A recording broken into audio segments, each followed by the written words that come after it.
كتب عليكم إذا حضر أحدكم الموت إن ترك خيرا الوصية للوالدين والأقربين بالمعروف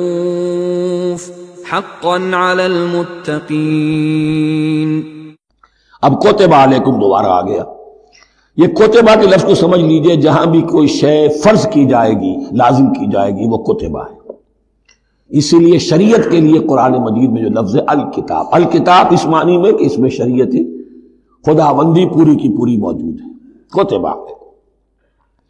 کتب علیکم اذا حضر احدکم الموت ان ترک خیرا الوصیۃ للوالدین والاقربین بالمعروف، تم پر واجب کر دیا گیا، فرض کر دیا گیا، جب تم میں سے کسی کی موت کا وقت آ جائے، اگر وہ کوئی خیر مال چھوڑ رہا ہو، دولت چھوڑ رہا ہو، تو اس کے لیے فرض کر دیا گیا وصیت کرنا اپنے والدین کے حق میں اور رشتہ داروں کے حق میں انصاف کے ساتھ۔ ابھی چونکہ قانون وراثت نازل نہیں ہوا تھا، یہ ابتدائی قدم اٹھایا گیا۔ وہاں ہوتا یہ تھا جو آج بھی ہندوؤں میں ہوتا ہے، جو مر گیا اس کی ساری جائیداد کا مالک جو ہے بڑا بیٹا، چھوٹے بیٹے بھی نہیں، نہ بیٹیاں نہ بیوی، کچھ نہیں، تو سارا کا سارا مال جو ہڑپ کر جاتے تھے، کسی کو کچھ نہیں۔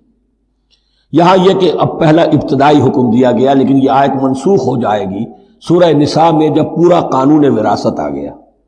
تو اب یہ آیت منسوخ شمار ہوتی ہے۔ ناسخ وہ قانون وراثت ہے جو سورہ نساء کے دوسرے رکوع میں آئے گا۔ البتہ اس کے ایک حصے کو حضور نے باقی رکھا ہے، وہ گویا کہ سنت نے اس کے ایک جز کو برقرار رکھا ہے، اور وہ جز یہ ہے کہ مرنے والا 1/3 اپنے مال کے لیے وصیت کر سکتا ہے کسی کے لیے، 1/3 سے زیادہ نہیں، اور وارث کے لیے وصیت نہیں ہوگی، جس کی وراثت میں حق مقرر ہو چکا ہے اس کے لیے وصیت نہیں ہوگی، وہ غیر وارث کے لیے وصیت ہوگی، کسی دینی ادارے کو دینا چاہے، کسی اور کو دینا چاہے، یتیم کو، بیوہ کو، یتیم خانے کو، ٹھیک ہے، 1/3، 2/3 میں قانون وراثت کی تنفیذ ہوگی لازماً۔